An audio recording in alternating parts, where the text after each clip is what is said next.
కొంత ధాన్యాలని ప్రభుత్వమే స్టాక్గా ఉంచుకుంటుందని బఫర్ స్టాక్ అంటారు.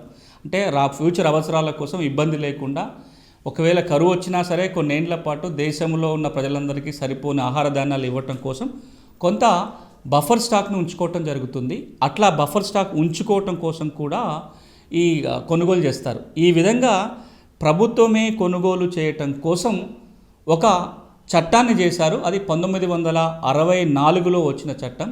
దాన్నే ఫుడ్ కార్పొరేషన్ యాక్ట్ అంటారు. ఈ ఫుడ్ కార్పొరేషన్ యాక్ట్ ద్వారానే ఫుడ్ కార్పొరేషన్ ఆఫ్ ఇండియాని స్థాపించడం జరిగింది. FCI ఈ పేరు మనం చాలా తరచుగా వింటూ వస్తాం. ఫుడ్ కార్పొరేషన్ ఆఫ్ ఇండియా పన్నల్లా ఏంటంటే రైతుల దగ్గర నుంచి ధాన్యాలు కొనుగోలు చేసి స్టాక్ చేయటము, అవసరం ఉన్న వాటికి డిస్ట్రిబ్యూట్ చేసే బాధ్యత ఫుడ్ కార్పొరేషన్కి ఉంటుంది. కొంత బఫర్ స్టాక్గా ధాన్యాలు నిల్వ ఉంచుకోవటం, కొంత ఎప్పటికప్పుడు సివిల్ సప్లైస్ ద్వారా పేదలకి ప్రజలకి అందేలాగా చేయటం దీని యొక్క బాధ్యత.